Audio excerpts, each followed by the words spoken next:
कक्षा 6 के विज्ञान में आज हमारा विषय है हमारे चारों ओर के परिवर्तन, चेंजेस अराउंड अस। इस लेसन को शुरू करने से पहले मैं आपको एक बात बताना चाहूँगा कि विज्ञान यानी कि साइंस पढ़ने के लिए एक चीज़ बहुत ही ज़रूरी है, वो है इमेजिनेशन। इमेजिनेशन का मतलब है मैं कोई शब्द बोलता हूँ तो उसका एक चित्र, उसकी एक इमेज अपने दिमाग के अंदर, अपने माइंड के अंदर बनाना। जैसे मैंने कहा हाथी, तो आपके दिमाग में एक पिक्चर आती होगी, एक फोटो बनती है कि हाथी की सूंड होती है, उसके बड़े बड़े कान होते हैं। बिल्कुल ऐसे ही जब भी मैं कोई चीज़ आपको समझाने जाता हूँ तो आपके माइंड में उसकी इमेज, उसकी फ़ोटो बननी चाहिए। जैसे मैं कहता हूँ बीकर, आपने कभी ज़िंदगी में बीकर नहीं देखा। फिर मैं कहता हूँ कि जब हम कोई प्रयोगशाला में प्रयोग करते हैं तो उसके अंदर पानी डालते हैं या कोई और सॉल्यूशन डालते हैं, फिर आपके माइंड में कोई पिक्चर बननी चाहिए कि हाँ कोई बर्तन जैसी चीज़ होती है। फिर मैं कहता हूँ कि ये कांच का होता है, तो फिर आपको कुछ भी पिक्चर आपके दिमाग में बननी चाहिए, चाहे वो गलत हो कोई दिक्कत नहीं। लेकिन जब तक आप इमेजिनेशन नहीं करोगे आप साइंस बहुत अच्छे से नहीं समझ पाओगे। अब मान लीजिए आपके माइंड में कोई पिक्चर बन गई बीकर की, जब हम प्रयोगशाला में जाएंगे तो मैं आपको दिखाऊंगा, तब आप देखोगे हाँ ये बीकर है, और आपने जो सोचा था और उसमें कितना फ़र्क है, या आपने बिल्कुल ऐसा सोचा था। तो ऐसी कुछ चीज़ें हैं जो आपको करनी पड़ेगी साइंस पढ़ने के लिए। तो साइंस पढ़ी जाती है ऑब्जर्वेशन से और इमेजिनेशन से। बाकी बातें भी हैं लेकिन ये बहुत ज़्यादा ज़रूरी है कि आप अपने आसपास की चीज़ों को ऑब्जर्व करें, देखें कि ये क्या हो रहा है और क्यों हो रहा है। और कुछ भी नई चीज़ आपको सुनने को मिलती है, आप उसका एक रेखा चित्र, एक इमेज अपने माइंड के अंदर बनाइए। तो कुछ ऐसा ही हम इस लेसन के अंदर करेंगे। मैं आपको बताऊंगा, आप वो सोचेंगे हाँ ये काम ऐसे हो रहा है। कुछ काम ऐसे हैं जो आपने देखे हुए हैं, आप आराम से सोच लेंगे। कुछ ऐसे होंगे जो आपने नहीं देखे होंगे, लेकिन हमें सबको इमेजिन करके चलना है, सबकी एक पिक्चर अपने माइंड के अंदर बनानी है। तो आइए शुरू करते हैं हमारे चारों ओर के परिवर्तन। सबसे पहली बात यही आती है कि परिवर्तन होता क्या है। परिवर्तन हिंदी का शब्द है, इंग्लिश में इसको चेंज बोलते हैं। तो आप समझ ही गए होंगे कि बदलाव की बात हो रही है। कोई भी चीज़ बदलती है तो उसे हम परिवर्तन कहते हैं। अब परिवर्तन किस प्रकार से आ सकता है? वस्तु का आकार बदल सकता है, वस्तु का रंग बदल सकता है, वस्तु की जगह बदल सकती है। ये तो मैं केवल कुछ उदाहरण दे रहा हूँ आपको। परिवर्तन बहुत सारे होते हैं, अनगिनत है। अपने चारों ओर देखिए अभी कितने सारे परिवर्तन हो रहे हैं। आपके सर के ऊपर छत से लटका हुआ पंखा चल रहा होगा, वो घूम रहा है तो वो अपनी जगह बदल रहा है, तो वो भी एक परिवर्तन है। आपने इसका स्विच दबाया होगा फैन को ऑन करने के लिए, तो स्विच ऊपर से नीचे हो गया, वो भी एक परिवर्तन है। आप अपने हाथ को आगे करिए, मुट्ठी बंद कीजिए, खोलिए, ये भी एक परिवर्तन है। अपने आसपास अनंत अनगिनत परिवर्तन हो रहे हैं, यानी कि बदलाव हो रहे हैं। कारण कुछ भी हो, बदलाव कैसे भी हो, वो सब परिवर्तन है। इन सब के बारे में हम कुछ जानकारी प्राप्त करेंगे अभी। पहली बात मन में हमारे आती है कि परिवर्तन क्यों, परिवर्तन क्यों होते हैं। तो परिवर्तन दो तरह से होते हैं, एक है स्वतः होने वाले परिवर्तन, दूसरे हैं हमारे द्वारा किए गए परिवर्तन। कुछ परिवर्तन ऐसे हैं जो अपने आप होते हैं, आपका उनके अंदर कोई रोल नहीं है, आप नहीं करते हैं उनको, वो बस हो ही रहे हैं, आप नहीं बदल सकते। अभी आप सोचिए, अब ये सोचने का समय है कि ऐसे कौन से परिवर्तन है जो अपने आप होते हैं, ऐसे कौन से बदलाव है जो होते रहते हैं, आप नहीं कर रहे हैं, अपने आप होते हैं। सोचने के बाद मैं आपको आंसर बताऊंगा। कुछ परिवर्तन है जो हम करते हैं, जैसे आपने फैन का स्विच ऑन किया, उस बटन को दबाया तो स्विच नीचे हो गया, वो परिवर्तन आपने किया। आपने अपनी पेंसिल उठाई, अपनी नोटबुक के अंदर कुछ लिखा, तो वो परिवर्तन आपने किया, अपने आप नहीं हुआ। आपने कांच की गिलास उठाई, फर्श पे दे मारी, टूट गई, वो परिवर्तन आपने किया, अपने आप नहीं हुआ। तो अब आप समझ गए होंगे कि अपने आप होने वाले परिवर्तन कौन से हैं, हमारे द्वारा किए गए परिवर्तन कौन से हैं। अब आप जरा मुझे बताइए कि अपने आप कौन से परिवर्तन होते हैं। जी हाँ, आप बड़े हो रहे हैं। आपने देखा होगा कि आपका छोटा भाई बहन पहले छोटे से थे, अब धीरे धीरे धीरे धीरे बड़े हो रहे हैं। आपके बाल बड़े होते हैं। आपने किसी पौधे को देखा होगा, बिल्कुल छोटे से बड़ा होता होता होता पेड़ बन गया। सूरज आपको दिखता है हमारे चारों ओर चलते हुए, वो भी एक परिवर्तन है। असल में आपको पता होगा ना, सूरज नहीं चलता है, अपनी धरती ही घूमती है, लेकिन वो एक परिवर्तन है। दिन आता है, रात आती है, वो भी परिवर्तन है। हवा चलती है, जब पेड़ हिलते हैं, वो भी परिवर्तन है। ये ऐसे परिवर्तन हैं जो स्वतः होते हैं, उन्हें हम नहीं करते हैं। और जो परिवर्तन मैंने पहले बताए थे वो अपने आप होते हैं, वो हम करते हैं। जैसे कि कांच का टूटना, बटन का ऑन होना, लिखना, ये सारे हमारे द्वारा किए गए परिवर्तन हैं। अब इनमें से कुछ वांछनीय परिवर्तन होते हैं, कुछ अवांछनीय परिवर्तन होते हैं। वांछनीय मतलब जिन्हें हम चाहते हैं, जो परिवर्तन हम चाहते हैं। कुछ ऐसे परिवर्तन हैं जो हम नहीं चाहते। जैसे कि आपने दूध लिया और उसको एक बर्तन में डालकर गर्म करने के लिए गैस पर चढ़ा दिया। अब ये अगर वो दूध गर्म होता है तो ये वांछनीय परिवर्तन है, क्योंकि आप चाहते हैं कि वो दूध गर्म हो, तभी तो आपने उसको गैस के ऊपर रखा है। और ऐसा परिवर्तन जैसे स्विच ऑन करने पर आपका पंखा चले, ये वांछनीय है। आप चाहते हैं कि आपको गर्मी लग रही है, पंखा चलना चाहिए। जब आप रेफ्रिजरेटर यानी कि फ्रिज के अंदर पानी रखते हैं, आप चाहते हैं कि वो ठंडा हो। जब आपने एक पौधा लगाया, छोटा सा पौधा लगाया, तो आप चाहते हैं कि ये पौधा बड़ा हो, हमें छाया दे, फल दे, तो वो वांछनीय परिवर्तन है। अब अवांछनीय परिवर्तन कौन से हैं? आप पानी लेकर आए हो और आपने बाहर रख दिया और धूप के कारण गर्म हो गया, वो आपके लिए अवांछनीय परिवर्तन है। आप नहीं चाहते कि ऐसा परिवर्तन हो।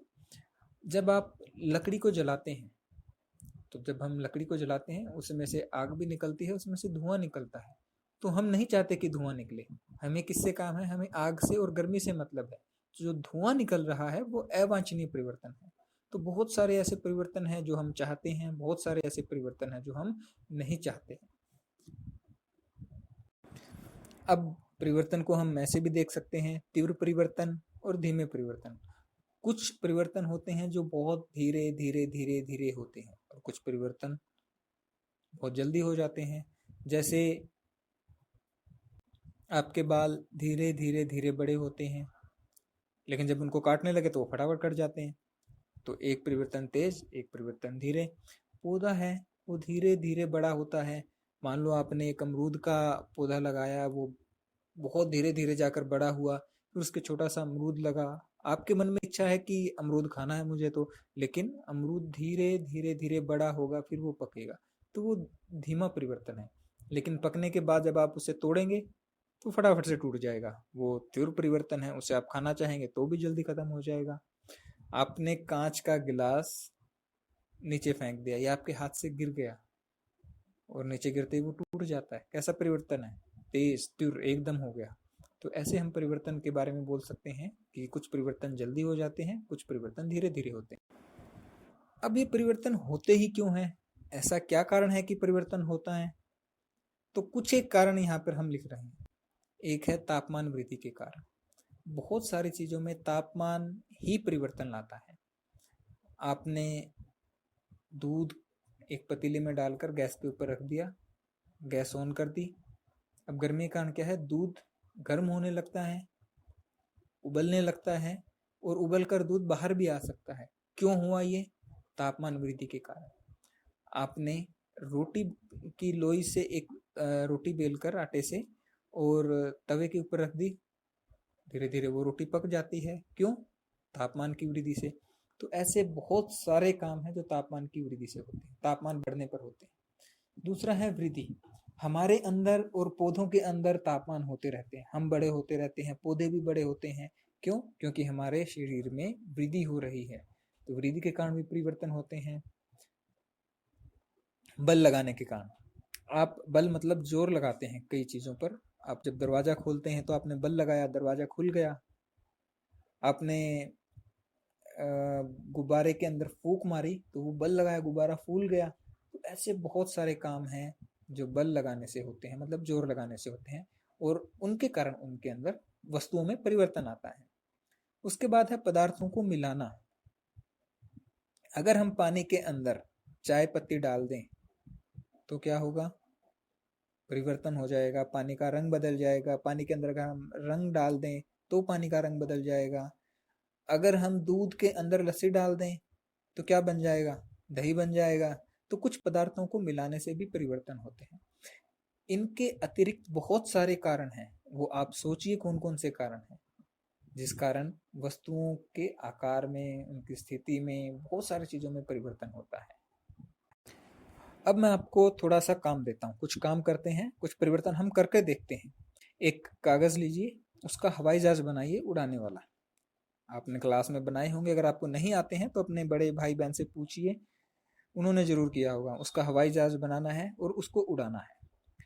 फिर जब आपके मम्मी, आपके बड़े रोटी बनाते हैं और जब वो आटा गूंथते हैं तो गूंथे हुए आटे की लोई बनाना। लोई मतलब जिसको हम बोलते हैं ना, पेड़ा बनाना, गोल गोल छोटा सा, आप वो लोई बनाइए। तीसरा, एक गुब्बारा लीजिए, उसके अंदर हवा भरी। ये 3 काम आपको बार बार करके देखने हैं। ये काम होने के बाद आपको क्या करना है? जिस कागज का हवाई जहाज बनाया था उसको दोबारा सीधा कीजिए। क्या वो कागज वैसा ही हो गया है? अब आप ये मत कहना कि उसके अंदर सिलवटें पड़ गई है। ठीक है, आप प्रेस करेंगे वो भी ठीक हो जाएगा, मतलब लगभग वो चीज वैसी ही दोबारा बन गई है।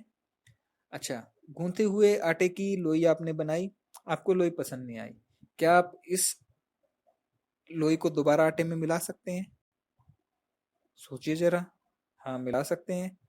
तीसरा, आपने गुब्बारे में हवा भरी और उसका मुंह खोल दिया, दोबारा हवा निकल गई, गुब्बारा बिल्कुल वापस वैसा का वैसा हो गया। तो ये परिवर्तन आपने करके देखे, और परिवर्तन होने के बाद आपने उन परिवर्तनों को वापस भी कर दिया। अब हम कुछ और तरह के परिवर्तन करते हैं। अब आप कागज का हवाई जहाज बनाइए मत, कागज के ऊपर हवाई जहाज पेंसिल से बनाकर उसको कैंची से काट लीजिए। लोई जो आपने बनाई थी, आटे का जो पेड़ा बनाया था, उसको बेलकर तवे पर सेकिए भी। और जब आपने गुब्बारा फुलाया था, उसकी हवा नहीं निकालनी है, फूले हुए गुब्बारे के अंदर एक सुई मारिए। अब मुझे बताइए, जो आपने कागज का हवाई जहाज काटा है, क्या उससे आप वो कागज दोबारा बना पाएंगे? आपने जो रोटी बेलकर तवे पर सेक दी है, क्या उस रोटी से दोबारा वो लोई या वो आटा बना पाएंगे? क्या वो गुब्बारा दोबारा फूल पाएगा जैसे पहले की तरह था? तो कुछ परिवर्तन हमने पहले किए थे, कुछ परिवर्तन हम अब किए हैं। आप इन परिवर्तनों में मुझे अंतर बताइए, सोचिए कि क्या फर्क है दोनों परिवर्तनों में। उसके बाद हम नेक्स्ट स्लाइड पर चलते हैं। अब हम आए हैं परिवर्तन के प्रकार पर। तो जो पहले हमने परिवर्तन किए थे, जब हमने कागज को मोड़कर एक हवाई जहाज बनाया था, उसे उड़ाया था और फिर दोबारा खोलकर उसका कागज बना दिया, मतलब जो हमने परिवर्तन किया था उसको उलट दिया। उसके बाद हमने आटे की लोई बनाई, उसे दोबारा आटे में मिला दिया, परिवर्तन किया, परिवर्तन को उलट दिया। उसके बाद गुब्बारे में हवा भरी और मुंह खोलकर गुब्बारे का हवा निकाल दी। हमने बदलाव किया और बदलाव को उलट दिया, मतलब जो वस्तु पहले थी वैसी ही बना दी। अगर हम ऐसा कर सकते हैं तो उन परिवर्तनों को बोलते हैं उत्क्रमणीय परिवर्तन, और हम उलटने को बोलते हैं उत्क्रमित करना। अगर हम किसी परिवर्तन को उलट सकते हैं, इसका अर्थ है कि हम उस परिवर्तन को उत्क्रमित कर सकते हैं। उसके बाद जो हमने दूसरे परिवर्तन किए थे, जैसे कि आपने कागज से हवाई जहाज को कैंची द्वारा काटा था, उसे आप उलटकर दोबारा कागज नहीं बना सकते। तो जिस परिवर्तन को हम उलट नहीं सकते उसे हम बोलते हैं अनुत्क्रमणीय परिवर्तन। इसी प्रकार जो रोटी हमने सेक दी थी, उससे हम दोबारा आटा नहीं बना सकते, तो वो परिवर्तन कैसा है? अनुत्क्रमणीय परिवर्तन। हमने गुब्बारे, फूले हुए गुब्बारे के अंदर सुई मारकर गुब्बारे को फोड़ दिया, कैसा परिवर्तन है? अनुत्क्रमणीय परिवर्तन। अब आपको समझ आया कि ये परिवर्तन 2 प्रकार के होते हैं, एक उत्क्रमणीय और एक अनुत्क्रमणीय। अभी आप सोचिए कि ऐसे कौन कौन से परिवर्तन हैं जिनको उत्क्रमित किया जा सकता है, और ऐसे कौन से परिवर्तन हैं जिसको उत्क्रमित नहीं किया जा सकता। कुछ परिवर्तन मैं आपको बताता हूँ, थोड़ा विचार कीजिए। मोमबत्ती को जला रहे हैं, मोम नीचे गिर रहा है, मोमबत्ती की हाइट यानी कि ऊंचाई कम होती जा रही है। क्या इस परिवर्तन को उत्क्रमित किया जा सकता है? क्या हम मोमबत्ती की लंबाई उतनी कर सकते हैं? दूसरा परिवर्तन है दूध से दही बनना। हमने दूध को गर्म करके जमाया, सुबह दही बन गया। क्या उससे हम दोबारा दूध बना सकते हैं? क्या हम इसे उत्क्रमित कर सकते हैं? हमने पानी को बर्फ में बदल दिया रेफ्रिजरेटर में रख के, क्या हम इसको उत्क्रमित कर सकते हैं? मतलब क्या हम बर्फ से पानी बना सकते हैं? आप सोच के मुझे बताइए। इसके अलावा आपको कम से कम 10 ऐसे परिवर्तन लिखने हैं।